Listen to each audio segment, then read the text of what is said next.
Before we begin the story, let us know where you're watching from by leaving a comment below.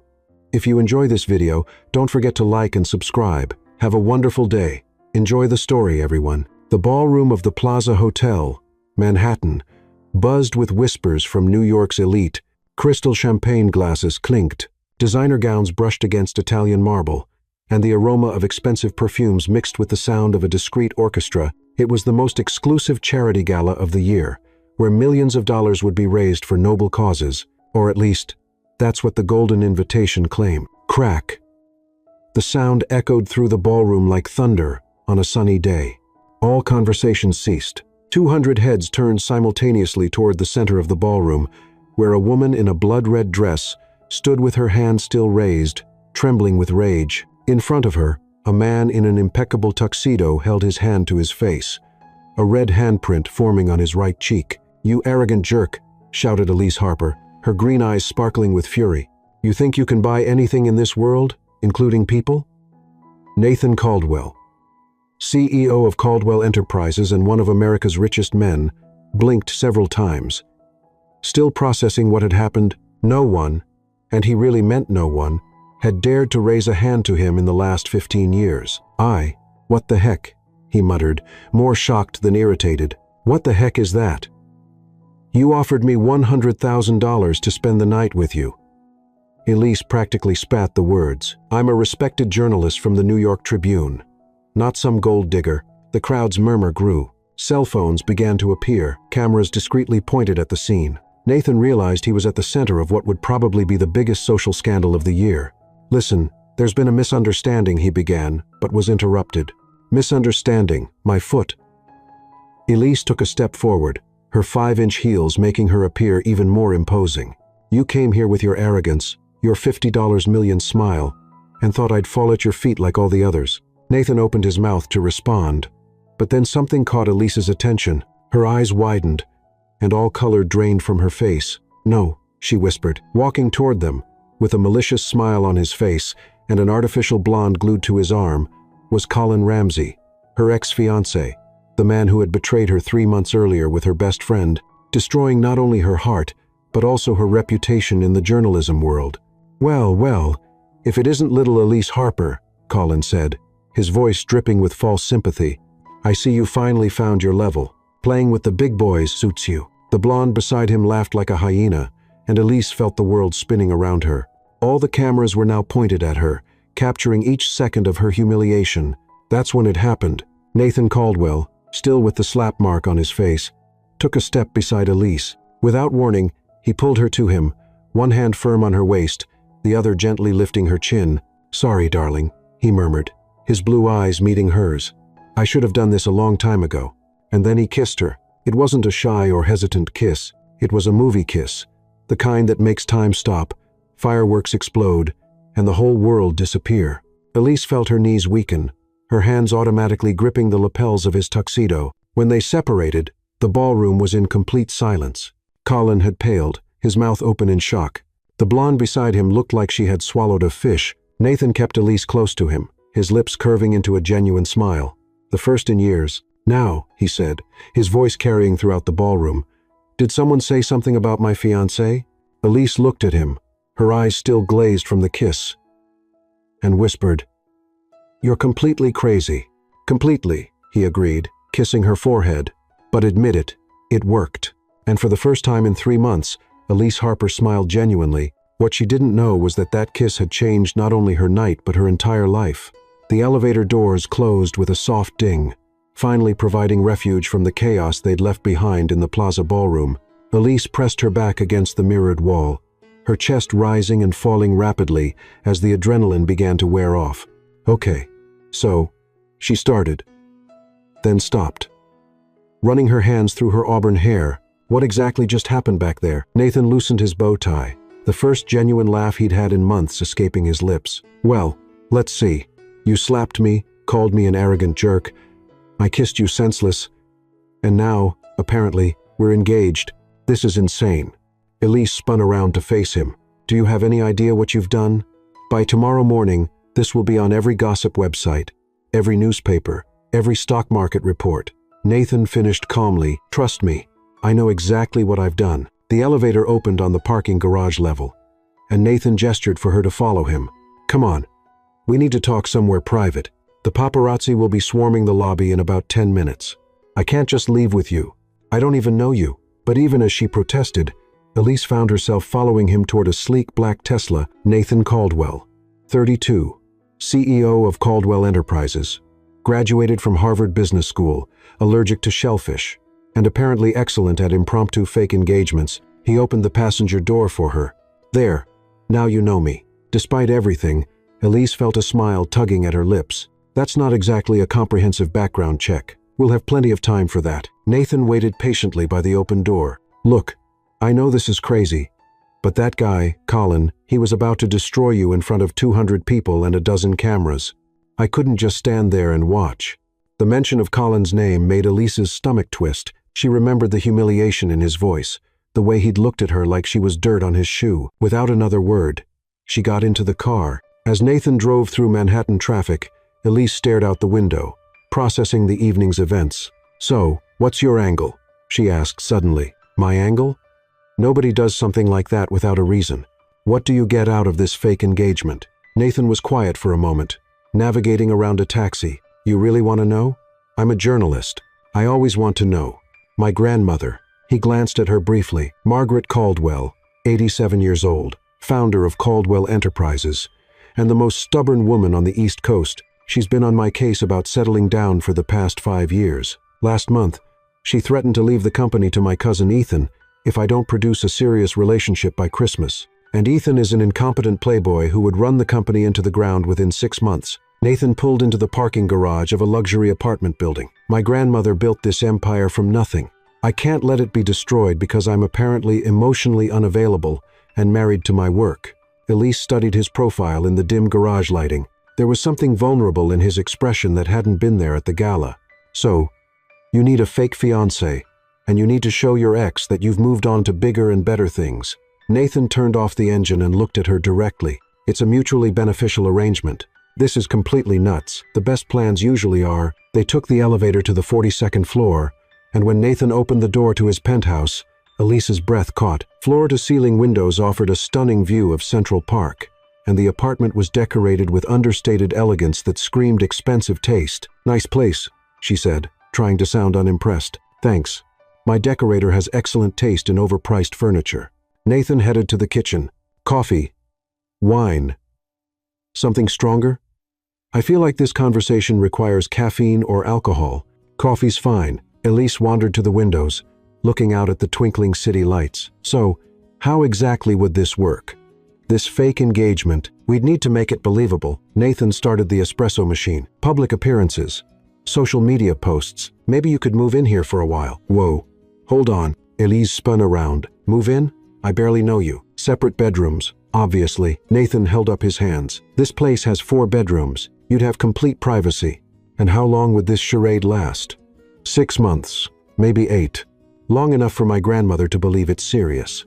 Long enough for the media attention to help your career recover from whatever Colin did to damage it. Elise was quiet, considering the truth was Colin's betrayal had done more than break her heart. He'd spread rumors about her ethics as a journalist, questioned her sources, made her editors doubt her credibility. The scandal tonight, if spun correctly, could actually rehabilitate her image. I'd want a contract, she said finally. Of course, with specific terms, boundaries, exit clauses. Absolutely. And I keep my apartment. This would just be for appearances. Whatever makes you comfortable. Nathan handed her a perfect cappuccino, their fingers brushing as she took the cup. The contact sent an unexpected jolt through her. And from the way Nathan's eyes widened slightly, she knew he'd felt it too. There's one more thing, she said, taking a sip of coffee to steady herself. What's that? That kiss? It can't happen again. Nathan studied her face for a long moment. Because you didn't like it? Elise felt heat rise in her cheeks. Because I liked it too much. A slow smile spread across Nathan's face. This is going to be interesting. This is going to be complicated. The best things usually are. Outside the penthouse windows, New York City sparkled like a promise of adventure. Neither of them knew that their fake engagement was about to become the most real thing either had ever experienced. The next morning arrived with the subtlety of a freight train. Elise's phone had been buzzing nonstop since 6 a.m. and when she finally looked at the screen, she had 47 missed calls, 93 text messages, and approximately 200 social media notifications. "Oh my gosh," she muttered, scrolling through the headlines on her phone. "Caldwell's mystery fiancé, who is Elise Harper, from slap to kiss."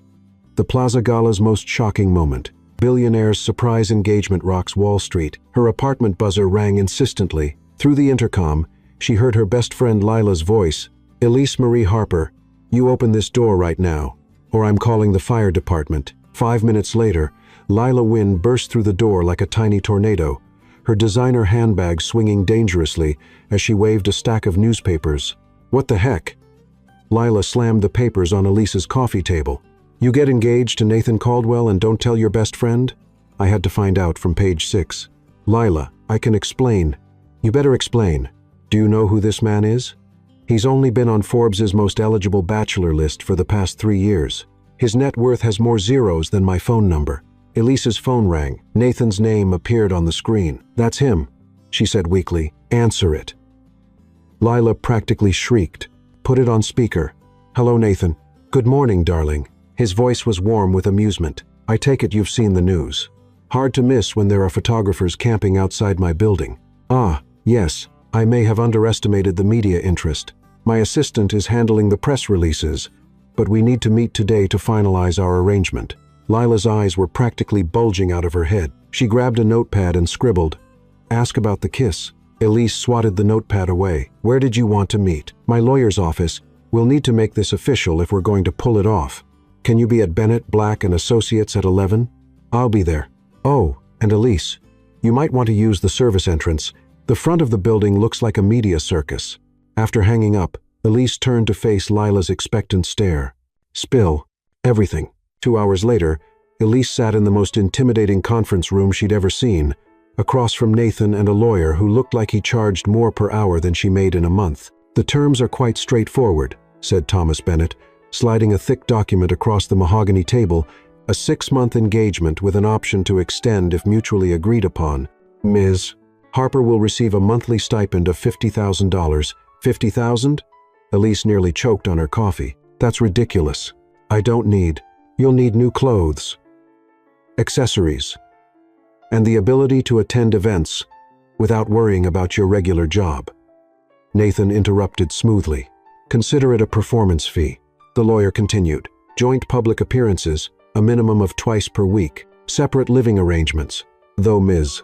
Harper will have access to Mr. Caldwell's penthouse for appearances. No romantic involvement with third parties during the contract period." "What about actual romantic involvement with each other?" Elise asked, then immediately regretted it when Nathan raised an eyebrow. "That's not covered in the contract," the lawyer said diplomatically. "It should be," Elise said firmly. "No romantic involvement. Period. This is business." Nathan looked amused. "If that's what you want, it's fine. But what about physical contact for appearances? Hand-holding? Kissing at events?"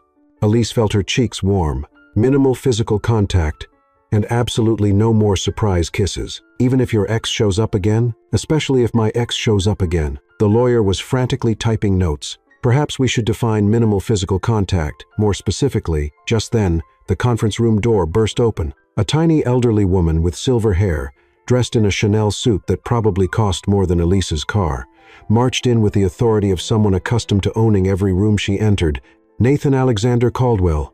What is this nonsense I'm reading in the papers?" Nathan stood immediately, his entire demeanor shifting. "Grandmother, I'd like you to meet. I know exactly who she is." Margaret Caldwell's sharp blue eyes, so similar to Nathan's, fixed on Elise. "The question is, what are her intentions toward my grandson?" Elise stood as well, extending her hand. "Miss Caldwell, it's a pleasure to." "It's Ms. Caldwell. I never took my husband's name." Margaret's handshake was firm, her gaze assessing. "I built this company when women weren't even allowed in boardrooms. I don't need a man's name to define me." "I respect that," Elise said genuinely. "I've read about your career. What you accomplished in the 70 seconds and 80 seconds was remarkable." Margaret's expression softened slightly. "You've done your research." "I'm a journalist. Research is what I do." "Good. I hate people who speak from ignorance." Margaret turned to Nathan. "Is this real, or another one of your schemes to get me off your back about marriage?" The room fell silent. Nathan and Elise exchanged glances. "It's real," grandmother, Nathan said quietly. Margaret studied them both. Then I suppose you won't mind joining me for dinner Sunday. Both of you, at the estate. It wasn't a question. Of course. Elise heard herself saying, we'd love to. After Margaret left with the force of a departing hurricane, Elise sank back into her chair. Your grandmother is terrifying.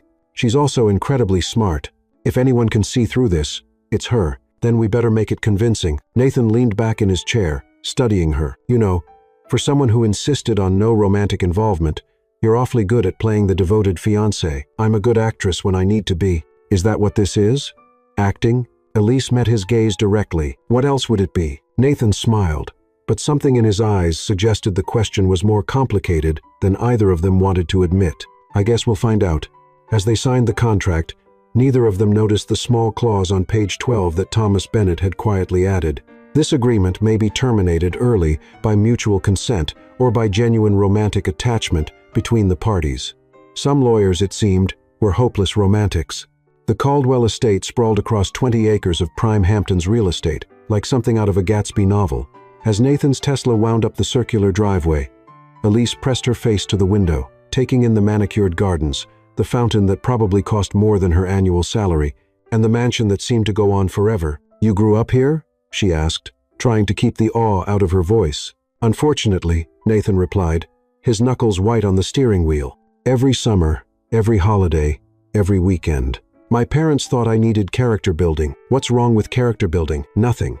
When it doesn't involve being thrown into a pool at 5 a.m., because Caldwells don't sleep past sunrise, or having to recite quarterly profit reports over breakfast when you're 8 years old. Elise studied his profile, seeing tension in the set of his jaw. Your grandmother raised you.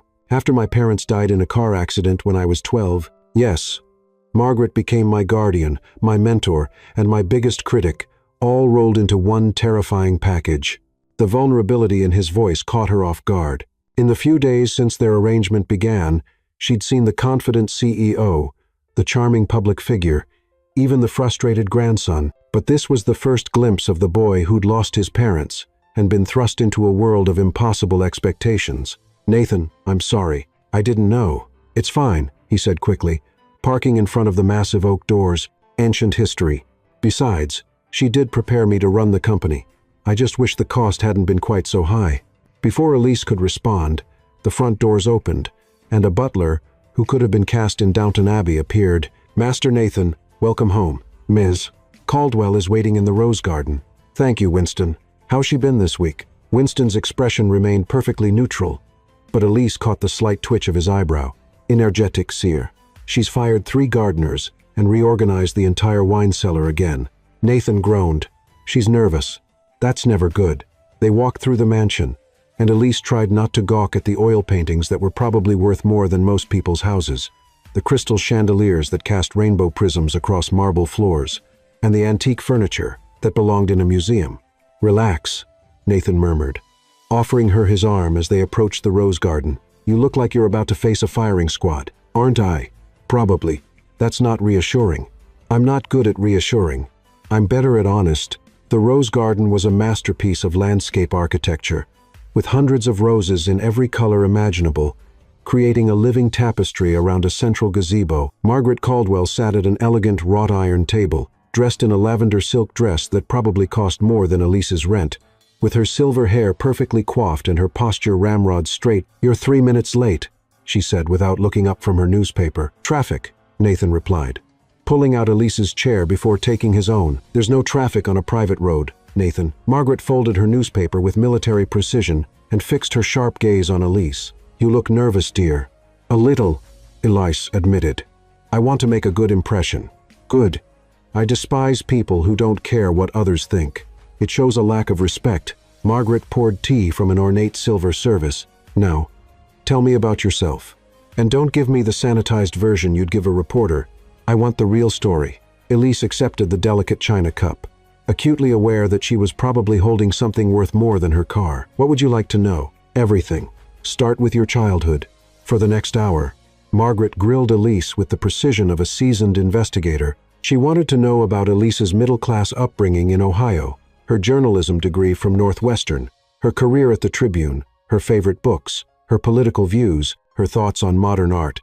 and her opinion on the current state of investigative journalism. Through it all, Nathan sat quietly, occasionally refilling teacups or offering encouraging smiles, but mostly just watching the two most important women in his life size each other up. "And this ex-fiancé of yours," Margaret said, cutting into a perfectly prepared salmon, "the one who made such a scene at the plaza. Tell me about him."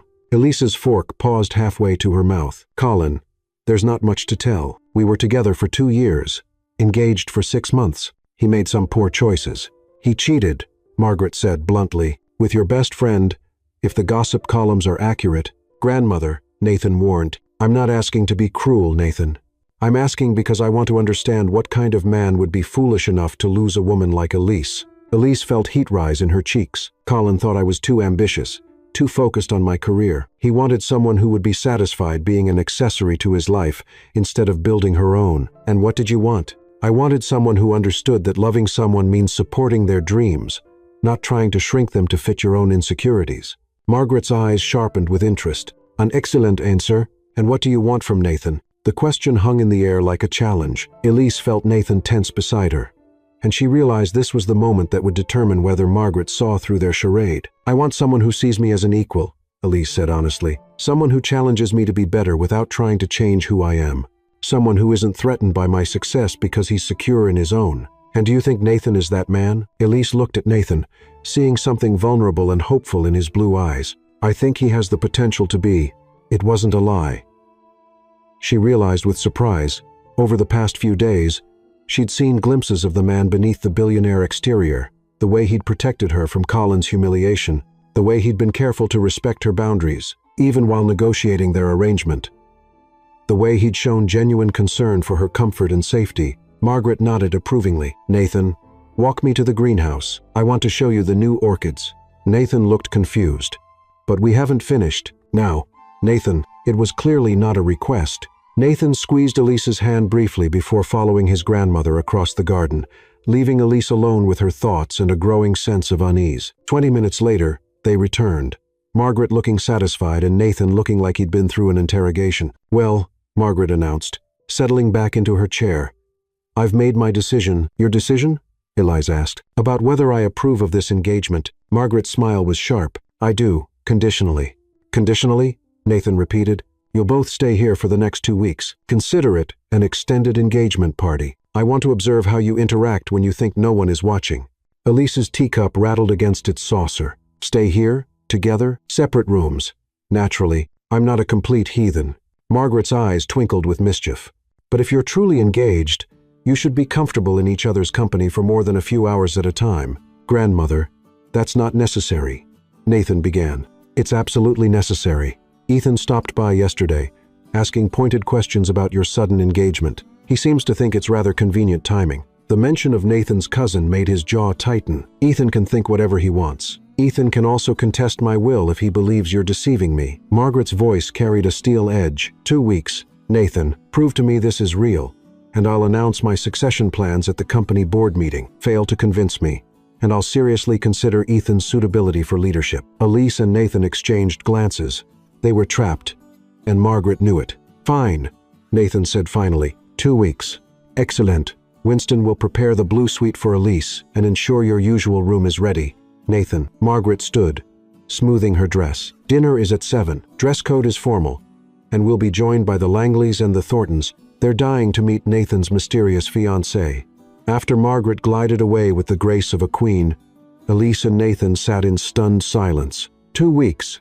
Elise finally said. 2 weeks, Nathan agreed.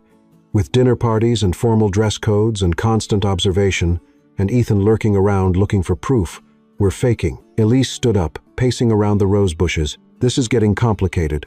"It was always going to be complicated. Not this complicated. I thought we'd attend a few events, smile for some photos, and be done with it. I didn't sign up for extended family vacations and psychological evaluations." Nathan stood as well, catching her arm gently to stop her pacing. "Hey, we can handle this, can we? Because right now, it feels like we're in way over our heads." "Maybe we are." Nathan stepped closer, his voice dropping to that warm, intimate tone that made her stomach flutter. "But we're in it together." For a moment, they stood there in the rose garden, surrounded by the scent of flowers and the sound of distant ocean waves, and Elise felt the dangerous pull of actually caring about this man. The setting was romantic. His eyes were sincere, and she was remembering exactly why that kiss at the plaza had been so earth-shattering. "Nathan," she started, but was interrupted by the sound of footsteps on the garden path. A man who looked like a younger, less refined version of Nathan approached them with a smirk that immediately put Elise on edge. Well, if it isn't the happy couple," he said, his voice dripping with false charm. "Ethan Caldwell. I've been dying to meet the woman who finally tamed my cousin." Nathan's entire body tensed. "Ethan, I didn't know you were coming by today. Margaret invited me for dinner. Said she wanted the whole family to meet Elise." Ethan's smile was predatory. "I have to say, Nathan, your engagement came as quite a surprise. So sudden, so convenient. Love doesn't follow a schedule," Elise said smoothly, slipping her hand into Nathan's. "When you know, you know." "How romantic," Ethan replied, his tone suggesting he found it anything but. "And how long have you two been seeing each other before the plaza incident? I mean, it was a trap, and they all knew it. Any answer they gave could be verified, investigated, disproven. Does it matter?" Nathan asked, his voice dangerously quiet. "We're together now. Of course it matters. I'm just curious about the timeline. After all, it's not every day that America's most eligible bachelor gets slapped and then engaged in the same evening." Elise felt Nathan's hand tighten around hers, and she realized he was about to say something that would blow their cover entirely. Acting on instinct, she stepped closer to him, placing her free hand on his chest. "Actually, we've been keeping things private for months," she said, looking up at Nathan with what she hoped was convincing adoration. "Nathan wanted to make sure I could handle the media attention before going public. The plaza thing just accelerated our timeline." "How thoughtful of him," Ethan said, not buying a word of it. "And I suppose you have photos together, text messages, some kind of proof of this secret relationship." "We're not on trial here, Ethan," Nathan said coldly. "Aren't you?" Ethan's smile turned sharp. "Margaret is getting older, Nathan. She's more trusting than she used to be, but I'm not.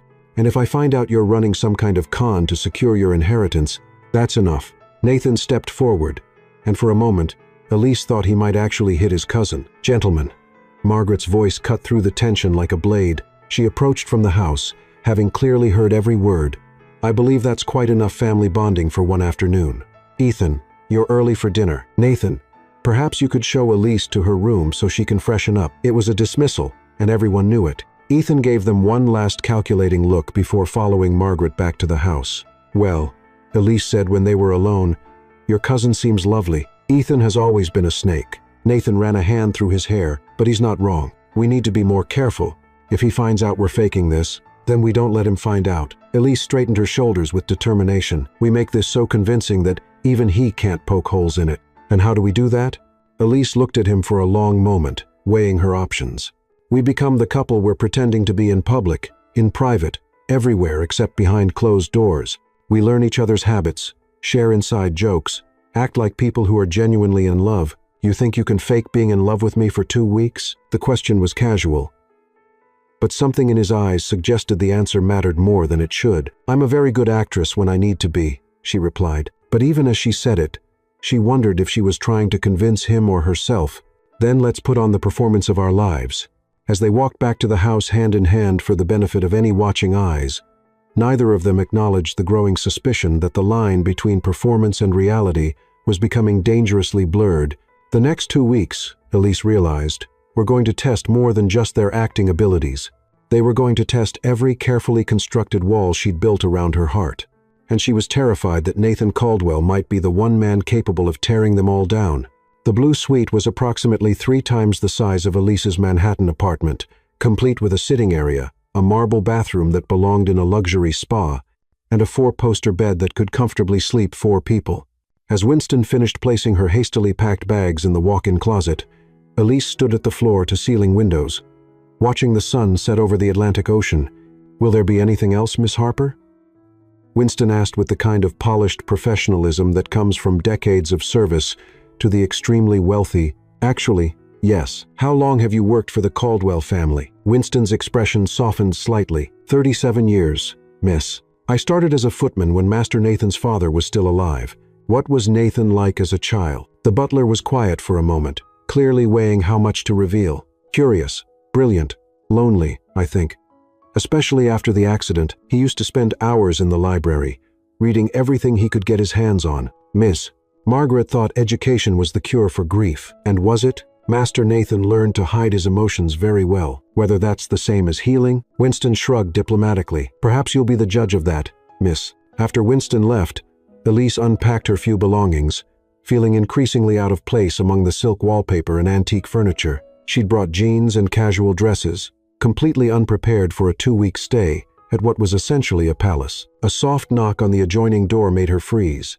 She'd noticed the door earlier but assumed it led to a bathroom or closet. Elise, it's Nathan. Can I come in? She opened the door to find him standing in what was clearly his childhood bedroom, though it had been updated with adult furnishings.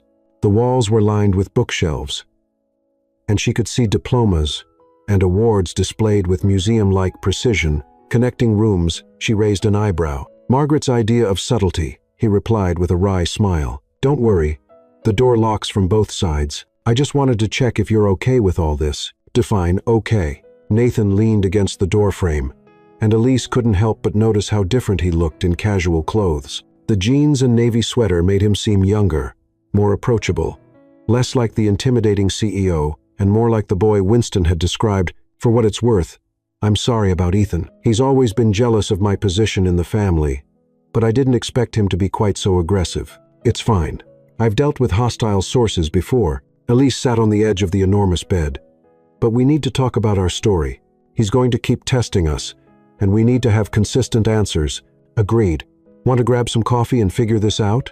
There's a study down the hall that's more private. 20 minutes later, they were settled in a cozy study with notebooks, coffee, and what felt suspiciously like homework. Nathan had started a fire in the fireplace, and the whole scene felt so domestic that Elise had to remind herself this was all pretend. Okay, she said, pen poised over paper. How did we meet? Coffee shop. Nathan suggested. Too cliché. Besides, I don't drink coffee shop coffee. I'm a snob about my caffeine. Good to know. Bookstore? Better. Which one? The Strand. You were in the journalism section. I was in business. You dropped a book. I picked it up. We started talking about media ethics in the digital age. Elisa finished. That's believable. I actually do spend a lot of time there. Perfect. When was this? 8 months ago. October 15th. That gives us time to have developed a real relationship before going public. For the next 2 hours, they crafted their fictional love story with the attention to detail of screenwriters.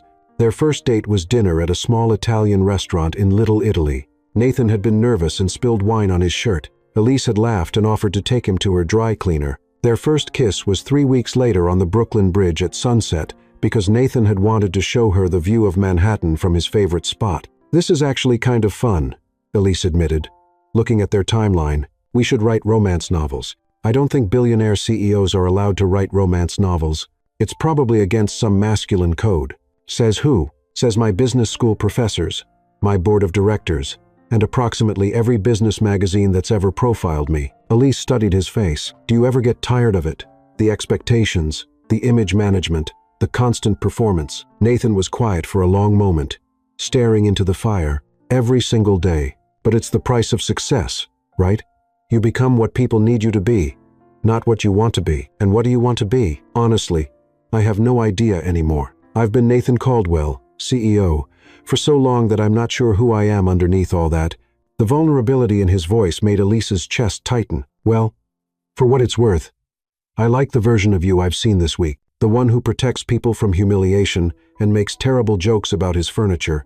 You think my jokes are terrible? Objectively awful, but in an endearing way. Nathan laughed, and the sound was so genuine, so different from his polished public persona, that Elise felt something dangerous flutter in her chest. We should probably get some sleep, she said, standing up quickly. Big day tomorrow. Pretending to be madly in love. Right. Pretending. Something in his tone made her look back at him, but his expression was unreadable. The next morning, Elise woke to the smell of bacon and coffee wafting up from the kitchen. She'd slept better than she had in months, possibly because the bed was like sleeping on a cloud, or possibly because she'd felt safer knowing Nathan was in the next room. When she made it downstairs, she found Margaret in the breakfast nook, reading what appeared to be 3 different newspapers simultaneously while making notes in a leather-bound planner. Good morning, dear. I hope you slept well, like a baby. Thank you. This is a beautiful house. It should be. It cost enough. Margaret gestured to the chair across from her. Nathan is out for his morning run. He'll be back in an hour. Coffee? Margaret poured from a silver coffee service, and Elise accepted the cup gratefully. I suppose you're wondering why I really insisted on this 2-week arrangement, Margaret said without preamble. The thought had crossed my mind. Nathan has been alone for too long. Oh, he's had girlfriends, but nothing serious. Nothing that challenged him or made him grow as a person. Margaret's sharp eyes fixed on Elise. He needs someone who won't be intimidated by his success or impressed by his money. And you think I'm that person? I think you slapped him in front of 200 people and didn't apologize. That suggests a certain strength of character. Elise nearly choked on her coffee. You approve of me slapping your grandson? I approve of you treating him like a human being instead of a bank account. Margaret's smile was sharp. Too many people in Nathan's life want something from him: money, connections, reflected glory. You seem to want him to be better than he is. I barely know him. Perhaps. But you see him clearly, which is more than most people manage. Before Elise could respond, Nathan appeared in the doorway, sweaty from his run, and looking altogether too attractive for someone who'd just exercised for an hour. Morning, he said, kissing Elise's cheek in what she assumed was a performance for Margaret. The casual intimacy of it sent an unexpected shock through her system. Morning. Good run? Great. The beach trail is perfect this time of year. He poured himself coffee and sat beside her, close enough that she could smell his cologne mixed with ocean air. What's the plan for today? Margaret was just telling me about your childhood need for someone to challenge you, Elise said sweetly. Nathan shot his grandmother a look. Was she now? Among other things, Margaret replied innocently. I thought you two might enjoy exploring the grounds today. There's so much history here, and Elise seems like someone who appreciates history. That sounds lovely, Elise agreed. I'd love to hear more about the family legacy. Wonderful. I'll have Cook prepare a picnic lunch. You can eat by the lighthouse. There's a lighthouse? Elise asked. Built in 1892 by Nathan's great-great-grandfather, Margaret said proudly. It's been restored, of course, but it's still functional. Quite romantic, especially at sunset. The word romantic hung in the air with obvious intention. Margaret was clearly orchestrating opportunities for them to bond, and Elise wasn't sure whether to be grateful or terrified. 2 hours later, they were walking along a cliff path that offered stunning views of the Atlantic. Nathan carried a picnic basket that probably contained food worth more than most people's grocery budget, and Elise carried a blanket that felt like it was made of silk. Your grandmother is not subtle, Elise observed. Margaret has never been subtle about anything in her entire life. She probably has a spreadsheet tracking our interactions. Should we be worried about Margaret? Always. But not about this. She likes you. How can you tell? She didn't interrogate you about your family's financial history or your long-term reproductive plans. When she likes someone, she focuses on character instead of credentials. They reached the lighthouse, a beautiful white tower that stood majestically against the blue sky. Nathan spread the blanket on a patch of grass, and they unpacked what turned out to be a gourmet feast. This is incredible, Elise said, biting into what might have been the best sandwich she'd ever tasted. Margaret believes that if you're going to do something, you should do it properly. Nathan opened a bottle of wine that probably cost more than her rent. She had the kitchen staff trained by a Michelin-starred chef. Of course she did. They ate in comfortable silence for a while, watching seagulls dive for fish and feeling the ocean breeze. It was peaceful in a way that Elise hadn't experienced in years of city living. Can I ask you something? Nathan said eventually. Shoot. What's your biggest fear? The question caught her off guard. That's pretty deep for a fake relationship conversation. Maybe. But Ethan is going to keep digging. And the more we know about each other, the more convincing we'll be. It was a reasonable explanation, but something in his eyes suggested the question was more personal than strategic. Becoming irrelevant, she said finally, being forgotten. I've worked so hard to build my career, to make a name for myself in journalism, and Colin almost destroyed that in one night. The idea of disappearing, of not mattering, that terrifies me. Nathan nodded slowly. I get that. Mine's probably the opposite. Never being seen for who I really am. Always being Nathan Caldwell, the CEO, the heir, the public figure. Never just Nathan. Is that why you've never had a serious relationship? Partly. It's hard to trust someone's feelings when you know they're influenced by your bank account. He looked at her directly. You don't seem influenced by my bank account. I find excessive wealth morally complicated, Elise admitted. Not that I'm judging you specifically, but the inequality in this country is staggering. and people with your resources have a responsibility to address that. You're right. His answer surprised her. I've been thinking about that a lot lately. Actually, the company does charitable work, but it feels performative, like we're checking boxes instead of making real change. What would real change look like to you? I don't know yet, but I'd like to figure it out. They talked for hours, moving from social responsibility to favorite books, to travel dreams, to childhood embarrassments. Elise found herself sharing stories she hadn't told anyone, and Nathan revealed a sense of humor that was both sharp and self-deprecating. When the sun began to set, painting the sky in shades of orange and pink, Nathan stood and offered her his hand. Want to see the view from the lighthouse? The climb up the narrow spiral staircase was dizzying, but the view from the top was breathtaking. The entire coastline stretched out before them, with the Caldwell estate looking like something from a fairy tale below. It's beautiful. Elise breathed. Yeah, it is. When she turned, she found Nathan looking at her instead of the view, and something in his expression made her heart skip. Nathan, I know this is just pretend. He stepped closer anyway, his hand coming up to touch her face gently. But sometimes pretend feels more real than anything else in my life. For a moment, they stood there in the lighthouse as the sun set around them, and Elise felt the dangerous pull of actually falling for this man. The setting was impossibly romantic. His touch was gentle and warm, and the look in his eyes suggested that maybe, just maybe, he was feeling the same confusion she was. We should go back, she whispered, but she didn't move away. We should, he agreed, but his thumb traced her cheekbone softly. They might have stayed there forever, caught in that moment between pretend and real. If Nathan's phone hadn't buzzed with a text message, he stepped back, checking the screen, and his expression darkened immediately. What is it? Ethan. He's invited himself to dinner tonight, and he's bringing a friend. What kind of friend? A private investigator. Elise felt her stomach drop. He's really going to investigate us? Looks like it. Nathan ran a hand through his hair. We need to get back and prepare. If there are any holes in our story, he's going to find them. As they packed up the picnic and walked back toward the house, Elise's mind raced. They'd spent a beautiful day getting to know each other, building a foundation of genuine friendship and attraction.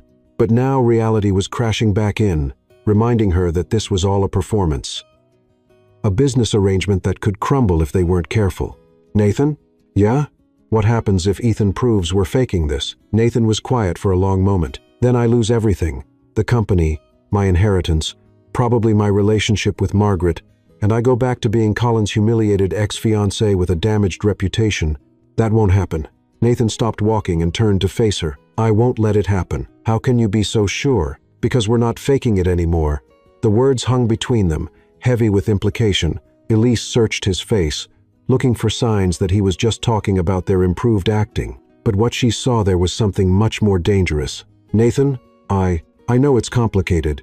I know this wasn't the plan, but spending today with you, learning who you really are, I can't pretend anymore that this is just business. Elise's heart was racing. We have a contract. We agreed to no romantic involvement. I remember. Nathan stepped closer. But contracts can be renegotiated. Can they? If both parties are willing. Before Elise could respond, they heard voices calling their names from the direction of the house. Ethan had arrived early, and their performance was about to begin. Ready? Nathan offered her his arm. No, she said honestly, but took his arm anyway. But let's do this. As they walked toward the house, Elise realized that the next few hours would determine not just the success of their arrangement, but the future of whatever was growing between them. Ethan's investigation would either expose them as frauds or force them to confront the truth they'd been dancing around all day. She was no longer sure which outcome scared her more. The house loomed ahead of them, lit from within like a stage set, and Elise took a deep breath. Time to give the performance of her life. Even if she was no longer sure where the performance ended and reality began. One more thing, Nathan said quietly as they approached the front door. What? Whatever happens tonight, whatever Ethan finds or doesn't find, I want you to know that today was real. This feeling, this connection, it's real. Elise looked into his eyes and saw nothing but sincerity. For me, too. Good. Hold on to that, because we're about to walk into a war zone. The front door opened, and Margaret appeared with a smile that didn't quite reach her eyes. There you are, darlings. Ethan is here with his friend. They're very eager to meet you both. Nathan squeezed Elise's hand once, a gesture of support and solidarity, and together they walked into what felt like the most important performance of their lives. Neither of them knew that Ethan's private investigator had already discovered something that would change everything, and it wasn't at all what they expected. The formal dining room at the Caldwell estate had been the setting for countless important dinners over the decades, business deals that shaped Wall Street, political conversations that influenced policy, and social gatherings that determined who was in or out of New York's elite circles. But tonight, as Elise stood before her walk-in closet trying to choose the right armor for battle, she suspected this dinner would be the most consequential of all. She'd been getting ready for over an hour, changing outfits 3 times before settling on a midnight blue dress that Lila had insisted she buy for emergencies, requiring maximum confidence. The silk fabric hugged her curves in all the right places, and the color brought out her eyes. But more importantly, it made her feel powerful. Tonight, she would need every ounce of confidence she could muster. Lila had called earlier, providing moral support via FaceTime while Elise wrestled with her outfit choices. "You're overthinking this," Lila had said, watching Elise hold up different dresses. "Just wear something that makes you feel like you could run a Fortune 500 company or star in your own action movie." "I need to feel like I could survive a professional interrogation by a private investigator," Elise had replied, finally settling on the midnight blue. "Then definitely the blue. It's your power color, plus, it matches your fake fiancé's eyes. His eyes aren't fake, but the engagement is, right?" Elise had ended the call without answering, which was answer enough for Lila, who immediately texted, "Oh my God, you're actually falling for him, aren't you? Call me tomorrow with all the details." Now, as Elise applied a final coat of lipstick, she wondered if Lila's suspicions were written all over her face. The past few days at the estate had blurred every line she'd tried to draw between professional arrangement and personal feelings. Every shared meal, every casual conversation, every moment of genuine laughter had made it harder to remember why she was supposed to keep her guard up. A soft knock on the connecting door interrupted her thoughts. "Come in," she called, checking her reflection one last time. Nathan entered, and for a moment, both of them simply stared. He was wearing a perfectly tailored black tuxedo that emphasized his broad shoulders and lean frame, his dark hair styled with just enough casual messiness to look effortless. The formal wear transformed him from the relaxed man she'd been getting to know into the powerful businessman the world expected to see. But it was the look in his eyes as he took in her appearance that made Elise's breath catch, not the practiced appreciation of someone playing a role, but the stunned recognition of a man seeing the woman he cared about at her most beautiful. "You look," he started, then seemed to lose his words entirely. "Like I can handle whatever Ethan throws at us," she suggested, though her voice came out slightly breathless. "Like the most beautiful woman I've ever seen," he said quietly. And the sincerity in his voice made her heart skip several beats.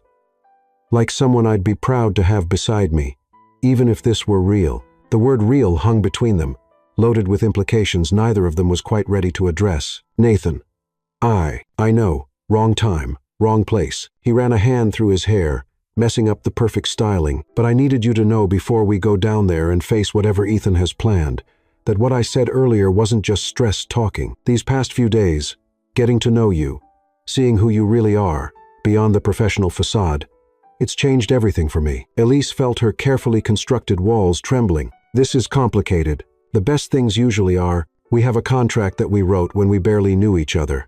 When this was just a business arrangement between strangers who'd shared one impulsive moment." Nathan stepped closer, his blue eyes intense. "We're not strangers anymore, Elise."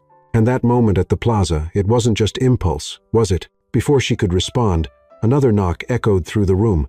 This time from the main door, Margaret's voice called out with perfect timing. "Children, our guests are arriving. Time to make your entrance." Nathan offered Elise his arm with a wry smile that didn't quite hide the vulnerability in his eyes. "Ready to face the firing squad? With you? I think I can handle anything." The words came out more honest than she'd intended, and from the way Nathan's expression softened, he heard the truth in them. They walked down the grand staircase together, and Elise couldn't help but feel like they were descending into a beautiful trap. The foyer below buzzed with conversation as various members of the Hamptons elite mingled. Champagne glasses catching the light from the crystal chandelier that had probably cost more than most people's annual salaries. The scene looked like something from a movie, all elegant gowns, perfect posture, and the kind of casual wealth that came from generations of careful breeding and investment. but her attention immediately focused on Ethan, who stood near the marble fireplace with a thin, sharp-eyed man in an expensive suit who was definitely not from their usual social circle. The stranger had the look of someone who observed professionally quiet, analytical, memorizing details that others missed. His presence sent a chill down Elise's spine. Nathan, Elise. Margaret appeared at the bottom of the stairs, resplendent in emerald green silk that complemented her silver hair perfectly. Come meet our guests.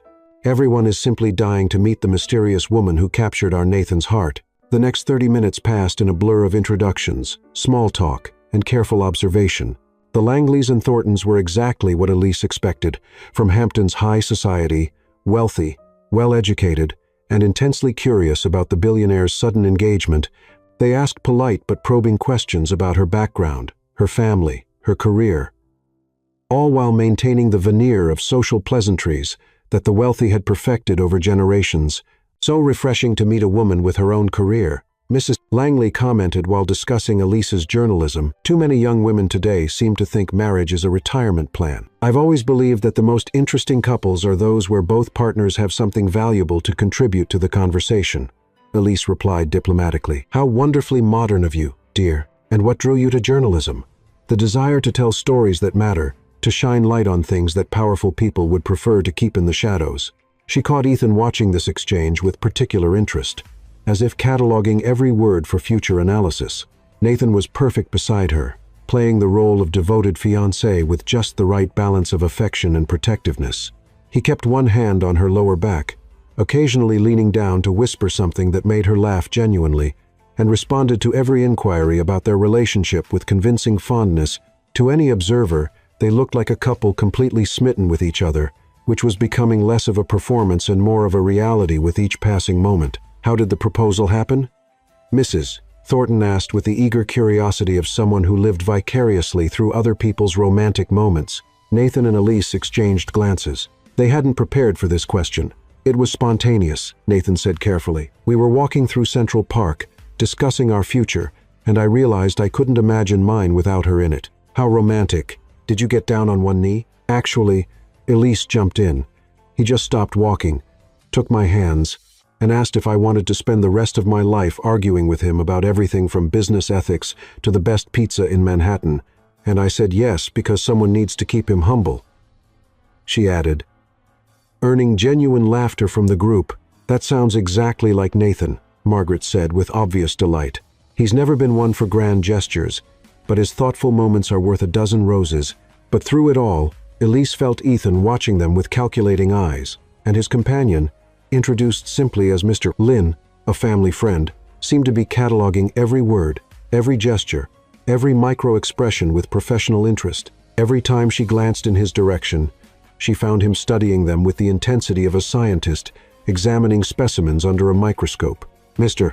Lin, she said during a lull in conversation, what line of work are you in? Research and analysis, he replied smoothly. I help people understand complex situations by examining evidence and drawing conclusions.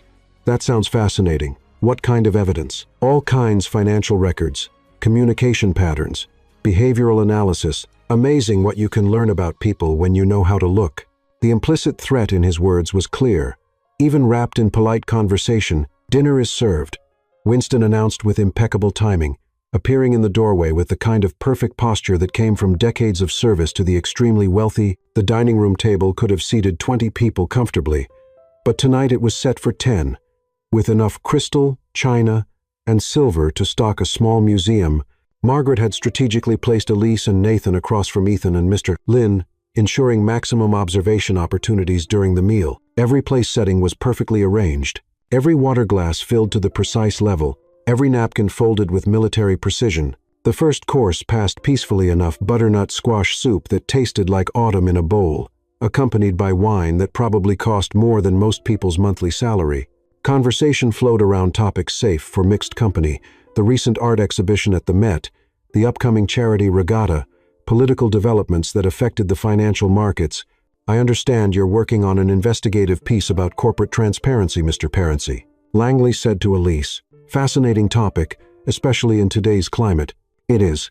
The challenge is finding sources willing to go on record about questionable practices, Corporate whistleblowing carries significant personal and professional risks, and yet you pursue these stories anyway, Mr. Lin observed. That suggests either admirable courage or dangerous recklessness. I prefer to think of it as necessary accountability, Elise replied evenly. Democracy requires an informed public, and an informed public requires journalists willing to ask difficult questions, even when those questions might damage innocent people. Good journalism distinguishes between exposing wrongdoing and destroying reputations. The goal is truth, not destruction. Margaret nodded approvingly. Well said. I've always believed that transparency breeds trust, while secrecy breeds suspicion. An interesting philosophy from someone who's built an empire on strategic information management, Ethan commented. There's a difference between privacy and deception, Ethan. One protects legitimate interests, the other conceals questionable behavior. As the main course arrived, perfectly prepared lamb with seasonal vegetables that looked like works of art, Ethan decided to go on the offensive. So, Elise, he said with a smile that didn't reach his eyes, cutting into his lamb with surgical precision. Nathan tells me you two met at a bookstore. The Strand, wasn't it? That's right, Elise replied smoothly, grateful for all those hours they'd spent perfecting their story. I was researching media ethics. He was looking for something on business strategy. We ended up in a very passionate discussion about corporate responsibility in journalism. How wonderfully romantic. Mrs. Langley commented with genuine delight. Love over literature, like something from a novel. What book were you researching specifically? Mr. Lin asked casually, his voice carrying just a hint of an accent that suggested English wasn't his first language. His fork paused halfway to his mouth, waiting for her answer. Elise felt a flicker of warning. This wasn't casual conversation. Several. Actually, I was working on a piece about the blurred lines between news and entertainment in digital media. Amusing Ourselves to Death by Neil Postman was particularly relevant to my research. Excellent choice. Margaret nodded approvingly. Postman was decades ahead of his time. His warnings about entertainment culture undermining serious discourse seem prophetic now. And what business book were you looking for, Nathan? Ethan continued the interrogation, dabbing at his mouth with his napkin. Good to Great by Jim Collins. Nathan answered without hesitation. I was reviewing leadership principles for a board presentation. Interesting, because according to the purchase records we obtained from the Strand, you bought The Art of War that day, not Good to Great. The table fell silent. Even the soft classical music playing in the background seemed to pause. Elise felt her stomach drop as she realized Ethan had actually investigated their fictional meeting. The clink of silver against china stopped. Glasses paused halfway to lips, and every eye turned to watch their response, but Nathan didn't miss a beat. You're absolutely right. I picked up Good to Great first, but Elise recommended The Art of War instead. Said if I really wanted to understand business strategy, I should start with Sun Tzu. Best advice I ever got. Elise looked at him with what she hoped appeared to be fond remembrance rather than amazed relief. You were so skeptical. Said military strategy had nothing to do with corporate leadership.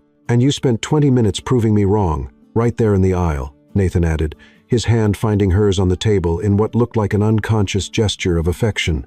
I knew then that you were going to change my perspective on everything. 20 minutes? Mr. Lin made a note in a small notebook he'd produced from his jacket pocket. That's quite a conversation for a chance meeting. When you find someone who challenges your assumptions, time tends to disappear, Elise said, and realized it was completely true, even if she was describing moments that had never actually happened. How thorough of you to check purchase records, Margaret said dryly, her tone suggesting that Ethan's investigation tactics were not entirely appreciated. I suppose next you'll be requesting to see their text message history. Ethan had the grace to look slightly embarrassed. I'm just trying to understand the timeline, grandmother. This engagement came as such a surprise to everyone who knows Nathan. Sometimes the best things do come as surprises, Elise said firmly. Nathan and I wanted to keep our relationship private until we were sure it was serious. Neither of us enjoys being in the spotlight, and yet, here you are, engaged to one of America's most visible bachelors. Mr. Lin observed, his pen poised over his notebook. Here I am, engaged to the man I love, Elise corrected, looking directly at Nathan. Everything else is just background noise. The look that passed between them was so genuine, so charged with real emotion, that even Mrs. Thornton sighed romantically. That's beautiful, dear, she said, pressing her hand to her heart. Charles and I met under similar circumstances, both of us trying to maintain our privacy while navigating a very public courtship. Sometimes you just know, don't you? You do. Nathan agreed, his thumb stroking across Elise's knuckles in a gesture so natural it seemed unconscious. Though I have to admit, I was intimidated at first. Elise is brilliant, accomplished, completely independent. I wasn't sure what she could possibly see in someone like me. Someone like you? Elise laughed. And it was completely natural. You mean someone who's built an empire from the ground up, graduated summa cum laude from Harvard, speaks 3 languages, and somehow still finds time to read philosophy for fun. Yeah. Real mystery why I'd be interested. You read philosophy? Mr. Langley asked Nathan with genuine surprise. Marcus Aurelius. Mostly, Nathan admitted. Stoicism helps with the stress of running a company. You have power over your mind, not outside events. Realize this, and you will find strength. How wonderfully unexpected, Mrs. Langley clapped her hands together. A philosophical businessman and a crusading journalist. You two must have the most fascinating conversations. We do, Elise said, and realized it was completely true. Nathan challenges me to think differently about everything. He's not at all what I expected from a CEO. What did you expect? Margaret asked with obvious amusement, clearly enjoying watching her grandson be praised. Someone more. Traditionally corporate, focused primarily on profit margins and quarterly reports. Nathan thinks about the human impact of business decisions, which is surprisingly rare in his position. How diplomatic of you not to mention names, Ethan said with forced lightness, though his jaw had tightened slightly. How accurate of her to recognize quality leadership, Margaret corrected firmly. Nathan has always been more interested in building sustainable value than extracting maximum profit. It's why he'll make an excellent leader for the next generation. The comment hung in the air like a gauntlet thrown down. Ethan's jaw tightened further, and Mr. Lynn scribbled more notes in his ever-present notebook. Speaking of leadership in the future, Ethan said, clearly changing tactics, I've been wondering about the financial implications of this engagement. Have you two discussed a prenuptial agreement? Ethan, Margaret's voice could have cut glass. That is entirely inappropriate dinner conversation. It's okay, Margaret, Elise said calmly, though her heart was racing. It's a fair question, even if the timing is questionable. Yes, we've discussed it. I insisted on one. Actually, this clearly wasn't the answer Ethan expected. You insisted on a prenup? I have my own career, my own assets, my own financial independence. The last thing I want is for anyone to think I'm marrying Nathan for his money. Elise's voice carried conviction that came from genuine belief. I fell in love with the man, not the bank account. How refreshing, Mrs. Thornton murmured approvingly. So many young women today seem to view marriage as a financial strategy rather than an emotional commitment. Very modern thinking, her husband agreed. Building a partnership based on mutual respect rather than economic dependency. But Mr. Lynn wasn't finished with his professional assessment. Ms. Harper, can you tell us about your relationship with Colin Ramsey? The question hit like a physical blow. Elise felt Nathan tense beside her, his hand tightening protectively around hers. The entire table seemed to hold its breath, waiting for her response. I'm not sure how my previous relationship is relevant to this conversation, Nathan said coldly, his voice carrying a warning that made several guests shift uncomfortably. It's relevant because Mr. Ramsey has been quite vocal about his opinions regarding this engagement. Mr. Lynn replied smoothly, completely unintimidated by Nathan's tone. He suggested that Ms. Harper might be using this relationship to rehabilitate her reputation after their unpleasant breakup. Elise felt rage building in her chest like a gathering storm, but she forced herself to remain calm. Colin is entitled to his opinions. What he's not entitled to is spreading lies about my character or my motivations. So, you deny that this engagement is professionally motivated? I deny that my personal life is any of Colin's business, or frankly, yours. Elise's voice was steel wrapped in silk. Colin cheated on me with my best friend, publicly humiliated me, and tried to damage my career when I refused to take him back quietly. If you want to discuss someone's questionable motivations, perhaps we should start there. Elise, Nathan murmured, his voice full of admiration and support. No, it's fine. I'm tired of being polite about this. Elise turned to address the entire table, her journalist instincts taking over. Colin couldn't handle dating a woman who was more successful than him, so he tried to tear me down to his level. When that didn't work, he cheated. When I left him, he tried to destroy my reputation by questioning my ethics and spreading rumors about my sources. The idea that I would need to manufacture a relationship to rehabilitate myself from being the victim of infidelity is not just insulting, it's absurd. The table was completely silent. Even Mr. Lynn had stopped writing, his pen frozen over his notebook. "Well said," Margaret declared firmly, raising her wine glass slightly. "Any woman who would settle for less than she deserves less than she settled for." "Oscar Wilde?" Nathan asked with a small smile, some of the tension leaving his shoulders. "Margaret Caldwell," his grandmother replied proudly, though I'm sure Oscar would approve of the sentiment. The tension began to ease as conversation resumed, but Elise could feel Mr. Lynn's analytical gaze still fixed on her. She had the unsettling feeling that everything she'd said was being catalogued, processed, evaluated for authenticity. Every pause, every inflection, every micro-expression was being assessed by someone trained to detect deception. "Tell us about your family, dear Mrs. Langley said, clearly trying to steer the conversation to safer waters. "Are they excited about the engagement?" "My parents are thrilled," Elise replied, grateful for the change of subject. "They're both teachers in Ohio. My father teaches high school history. My mother teaches elementary school. They raised me to value education, hard work, and treating people with respect, regardless of their economic status." "How wonderfully grounding," Mrs. Thornton commented. "It's so important to remember one's roots, especially when entering a world of privilege." "I think privilege comes with responsibility," Elise said honestly. "The more you have, the more you should give back to your community."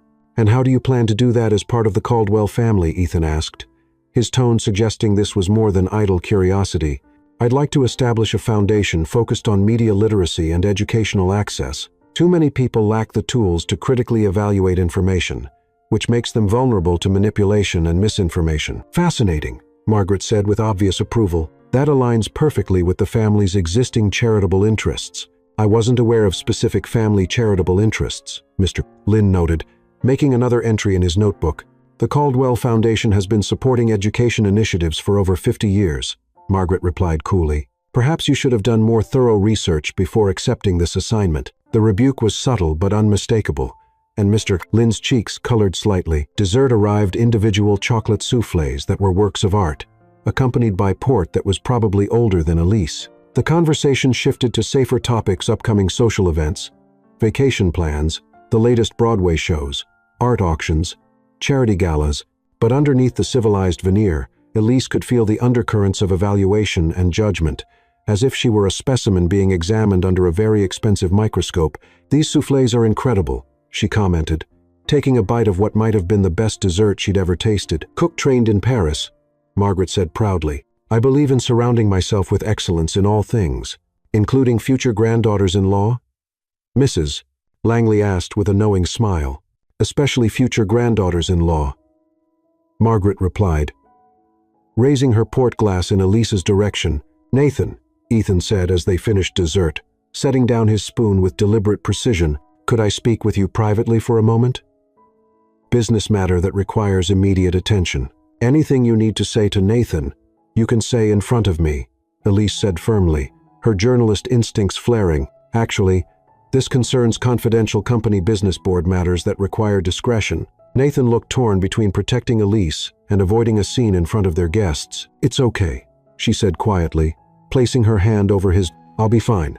5 minutes," Nathan told Ethan firmly, then leaned down to kiss Elise's temple in a gesture that felt completely natural. "I'll be right back." As the men left the dining room, Margaret immediately moved to sit beside Elise, her emerald silk rustling softly. "How are you holding up, dear?" "I feel like I'm being dissected by a very polite vulture," Elise admitted quietly. "Mr. Lynn is quite thorough. Ethan hired him to investigate potential corporate espionage last year. The man could probably tell you what everyone at this table had for breakfast and how much they paid for their shoes. That's not particularly reassuring." "It's not meant to be." Margaret's expression was grim. "Ethan is more desperate than I realized. Hiring a private investigator to spy on family members crosses a line. Even for him, what happens if he finds something, some inconsistency in our story, some proof that this isn't real?" Margaret was quiet for a moment, studying Elise's face with those sharp blue eyes that missed nothing. "Can I ask you something, and will you give me an honest answer?" "Of course. Are you in love with my grandson?" The question hung between them like a challenge.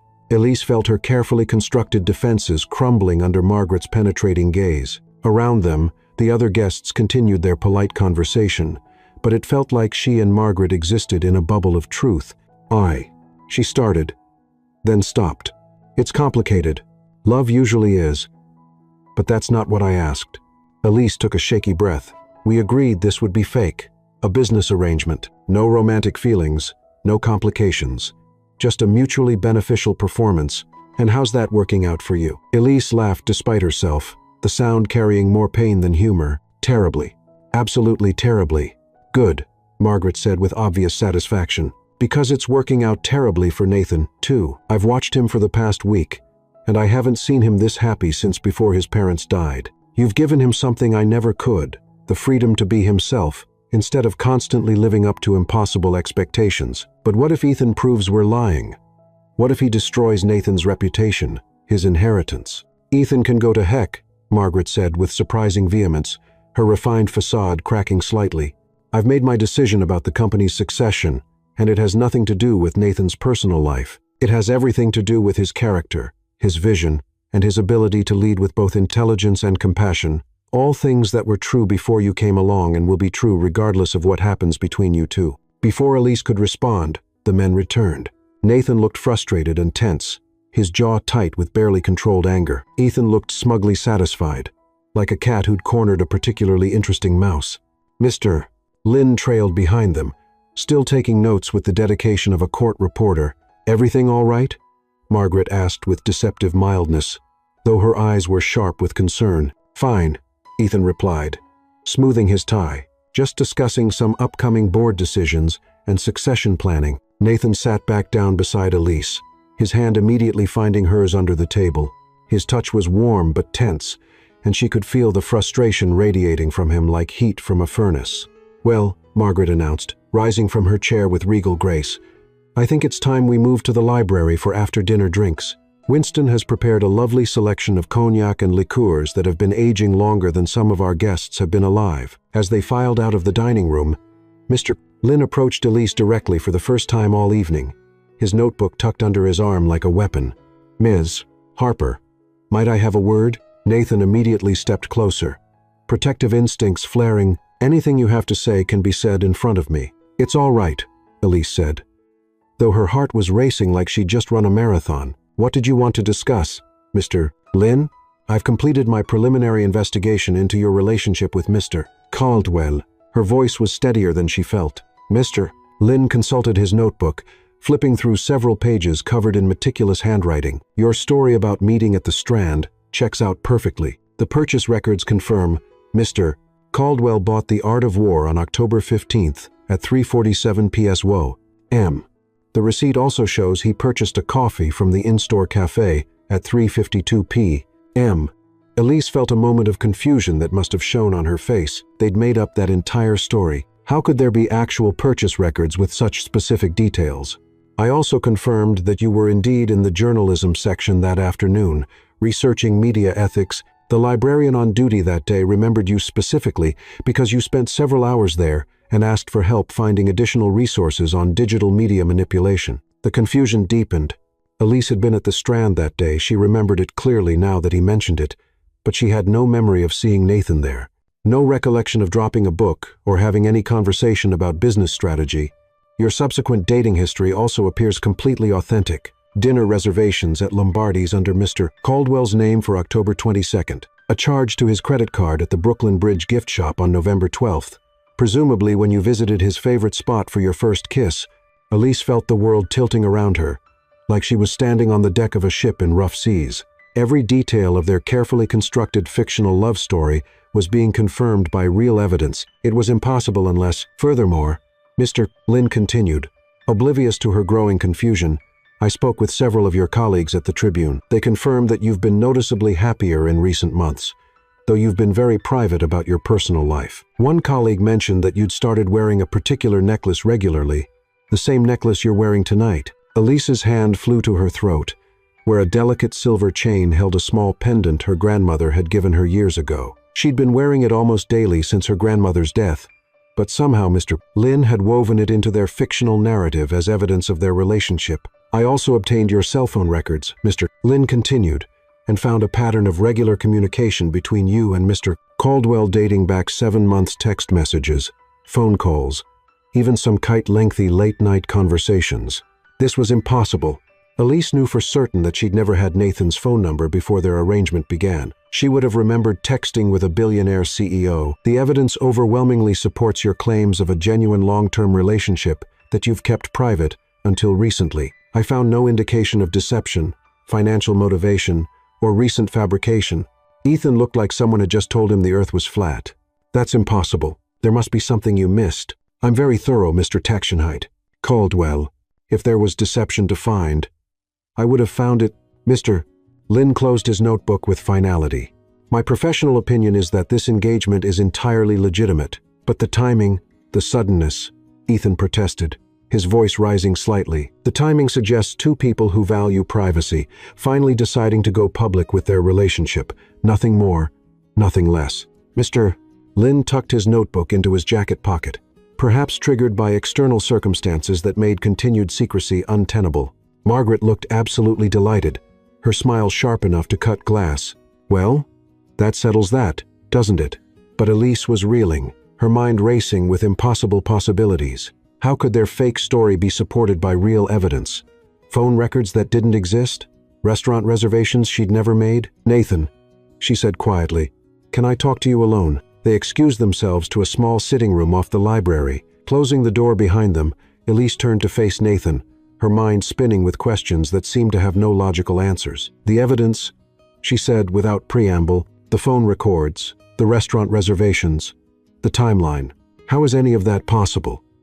We made up that entire story. Nathan ran a hand through his hair, looking nervous for the first time all evening. About that, Nathan, what aren't you telling me? He was quiet for a long moment, staring at a painting on the wall as if it held the answers to the universe. I didn't make up that story. I mean, I embellished it, created dialogue that never happened, but the core of it was real. What do you mean? Elise's voice was sharp, her journalist instincts flaring. Nathan turned to face her directly, his blue eyes serious. I was at the Strand that day, October 15th. I did see you in the journalism section, researching ethics. You dropped a book, All the President's Men, and I picked it up for you. Elise's eyes widened as a vague memory surfaced, like something emerging from deep water. The man in the business section. That was me. We talked for maybe 5 minutes about Woodward and Bernstein, investigative journalism, the importance of holding powerful people accountable, and then you got a call from your editor and had to leave. But I couldn't forget you. You followed me?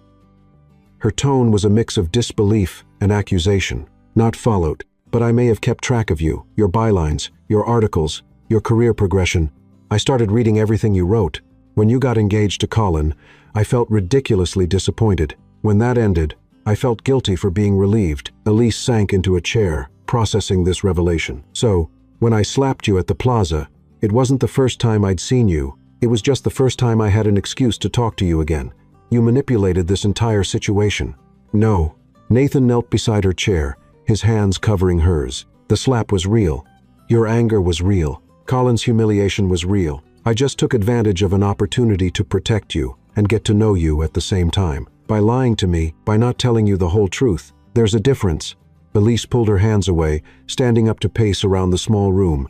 But the phone records, the restaurant reservations, Mr. Lynn said there was evidence of communication going back months. Nathan looked uncomfortable. I may have created some of that evidence after we made our agreement, called your phone a few times when I knew you wouldn't answer, left voicemails that would show up in records, made restaurant reservations under both our names and then canceled them, created a paper trail that would support our story if anyone investigated. That's actually brilliant, Elise said despite herself, and completely manipulative. I was protecting us. Both of us. I knew Ethan would dig, and I wanted to make sure our story would hold up to scrutiny. But why didn't you tell me? Because I was afraid you'd think exactly what you're thinking now, that I manipulated you into this situation. Elise stopped pacing, looking at him directly. Didn't you? Partially, yes, but not the way you think. Nathan stood as well, his voice urgent. Yes, I noticed you before we officially met. Yes, I was attracted to you before our arrangement began. Yes, I created evidence to support our cover story. But everything that's happened between us since then, the conversations, the laughter, the way you challenge me to be better, the way I feel when I'm with you, all of that is completely genuine. How do I know that? How do I know any of this is real and not just an extension of your manipulation? Because you know me now. Really know me. Nathan stepped closer, his voice passionate. You've seen past the public persona to who I actually am. You've met my family, seen my vulnerabilities, heard my fears. You've seen me at my worst and my best. Would someone who was just manipulating you reveal all of that? Elise considered this. He was right. The Nathan she'd come to care about over the past week wasn't the polished CEO from the Plaza Gala. He was complex, thoughtful, sometimes insecure, often funny, and completely different from what she'd expected. Those moments of vulnerability, of genuine connection, couldn't all have been calculated. The dinner reservations, the Brooklyn Bridge receipt. I may have recreated some of the dates I imagined taking you on, he admitted. When we were building our fake story, I used real places I'd actually wanted to go with you. Places I'd fantasized about taking you during those months when I was reading your articles and wondering what it would be like to know you. That's either incredibly romantic or incredibly creepy. I was hoping for romantic. Despite everything, Elise felt a smile tugging at her lips. You're insane. Completely. But I'm insane about you, Elise. I love you. The words hung in the air between them, simple and complicated all at once. I know it's fast. I know it's messy. I know we started this as a fake arrangement built on my manipulation and your professional desperation. But what I feel for you is the realest thing I've ever experienced. Elise felt her heart stop, then start again at double speed. You can't just say that. Why not? It's true. Because it changes everything. Good. I want to change everything. Nathan stepped closer, his hands framing her face gently. I want to rip up that contract and start over. I want to take you on real dates to real places. I want to introduce you to people as my girlfriend, not my fake fiancé. I want to fall asleep next to you and wake up with you and have completely inappropriate public displays of affection that make my grandmother roll her eyes. Elise felt tears building in her eyes. What if this doesn't work? What if we're too different? Or the media pressure destroys it? Or your family doesn't really accept me? Or what if it does work? What if we're perfect for each other and we're too scared to find out? A soft knock on the door interrupted them. Margaret's voice called out with perfect timing. Children, I hate to interrupt, but our guests are preparing to leave. They'd like to say goodbye. Nathan and Elise looked at each other, the weight of unfinished conversation hanging between them like a bridge half built. What do I tell them? Elise asked, her voice barely above a whisper. Tell them whatever feels true. They returned to the library, where Ethan stood with barely concealed frustration while Mr. Lin packed away his notebook with professional efficiency. The other guests were indeed preparing to leave, gathering purses and wraps, while making the kind of polite departure conversation that wealthy people had perfected over generations. Thank you for a lovely evening, Margaret, Mrs. Langley said warmly, embracing their hostess. And congratulations again to you both. What a wonderful couple you make. Thank you, Elise replied, accepting hugs and handshakes from the departing guests. It was wonderful meeting all of you. You must come to our charity luncheon next month, Mrs. Thornton insisted. I'd love to hear more about your foundation ideas. I'd be honored. Ethan approached them last, his expression carefully neutral but his eyes cold with frustration. Well played, he said quietly, his voice carrying undertones of grudging respect and barely concealed anger. I underestimated you both. This was never a game, Ethan. Nathan replied firmly, his arm sliding protectively around Elise's waist. Wasn't it? Ethan's smile was sharp enough to cut. But I suppose it doesn't matter now. You've won this round, Nathan. Enjoy your victory. Just remember, winning isn't the same as deserving. And what exactly haven't I deserved? Nathan asked, his voice dangerously quiet. Everything you've been handed your entire life. The company, the inheritance, Margaret's favoritism. You've never had to fight for anything. Never had to prove yourself the way the rest of us have. You think I haven't had to prove myself? Nathan's voice was incredulous. I've been under a microscope since I was 12 years old, expected to be perfect, to live up to impossible standards. Poor little rich boy, Ethan sneered. How terrible to inherit billions of dollars and the respect of the business world. That's enough. Margaret's voice cut through the tension like a blade. She'd been listening from the doorway, her expression colder than Elise had ever seen it.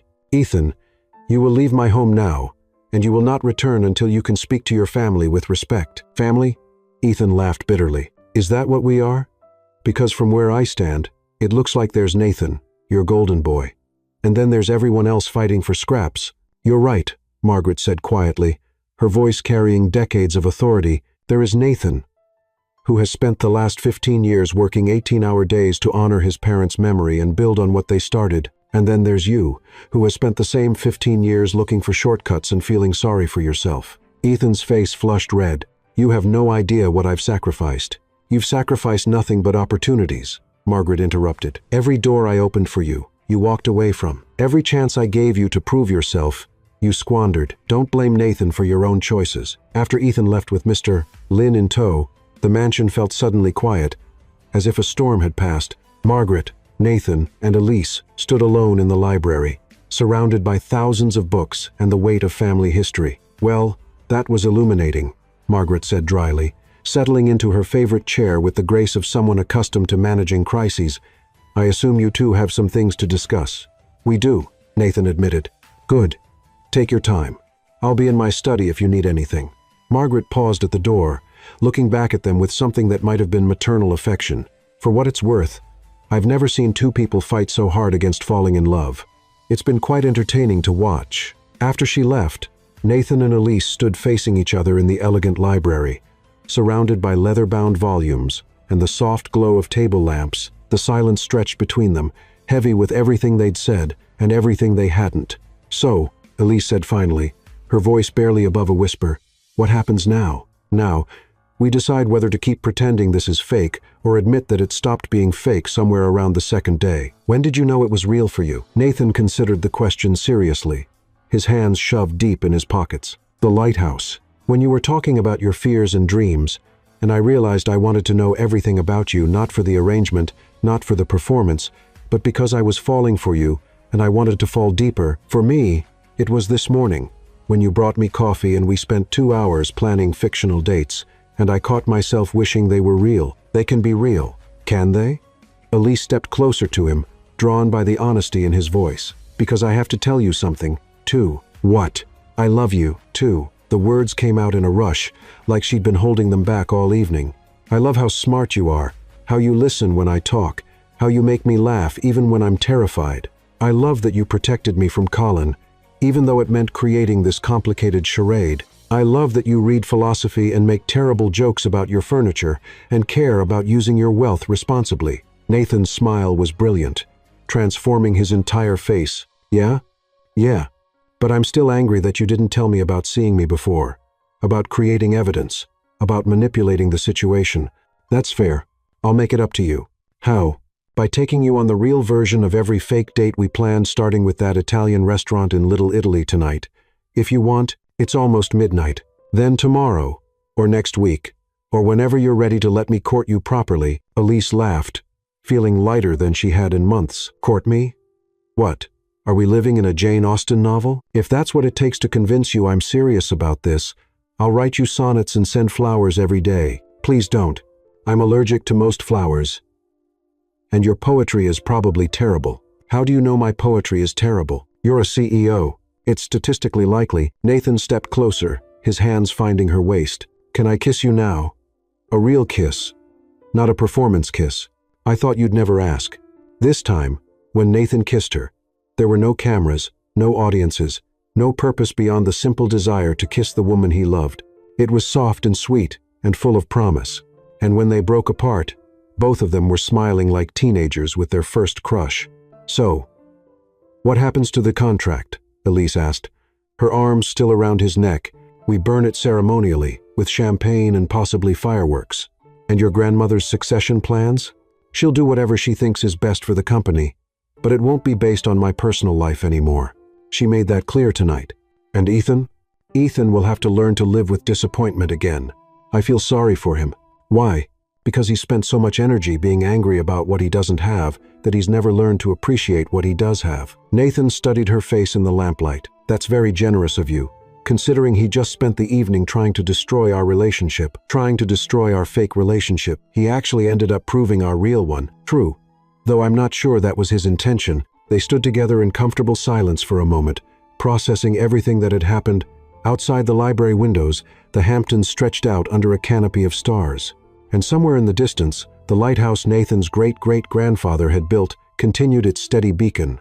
Can I ask you something? Elise said eventually. Anything. When we tell this story to people, the real story, how do we explain the part where I slapped you and then kissed you in the same night? Nathan grinned, pulling her closer. We tell them the truth. Sometimes love hits you like a slap in the face, and sometimes it sneaks up on you like a kiss in the moonlight. We just happened to get both in one evening. That's either very romantic or completely ridiculous. The best love stories usually are both. And what about the manipulation, the fake evidence, the elaborate charade? We tell them that sometimes the wrong reasons lead to the right results, that sometimes you have to take a detour to find where you're supposed to be. And if people think we're crazy, then we're crazy together. As they kissed again under the starlight streaming through the windows, neither of them noticed Margaret watching from the doorway with a satisfied smile. She'd been orchestrating this outcome from the moment she'd insisted on the 2-week stay, but she was pleased to see that her grandson and his brilliant, stubborn, perfect match had finally figured it out for themselves. Tomorrow, there would be contracts to dissolve, announcements to make, and a real relationship to navigate under the watchful eyes of the media and society. There would be challenges and complications and the normal difficulties of two successful, independent people learning to build a life together. But tonight, there was just Nathan and Elise, finally honest about their feelings, finally ready to stop pretending and start living the love story they'd accidentally written together. "One more thing," Nathan said as they finally separated, both breathless and grinning. "What?" "Thank you." "For what?" "For slapping me at the plaza. If you hadn't, we might never have found each other." "In that case, you're welcome. But let's agree that all future conflicts will be resolved with words, not violence. Deal?" "Though I have to say, you have an excellent right hook. Years of self-defense classes," Lila insisted after I started covering political corruption stories. "Remind me to send Lila a thank you note." "For what?" "For having a best friend who taught you to protect yourself. It led to the best thing that ever happened to me." And in the grand tradition of the best romantic comedies, they kissed again as the camera, metaphorically speaking, pulled back to show the beautiful mansion, the starlit ocean, and two people who had found love in the most unexpected place of all. In each other's arms, surrounded by the wreckage of their carefully laid plans and the promise of a future they were finally brave enough to want, everyone, it seemed, would live happily ever after, even if it took them a little while to figure out they deserved it. The end.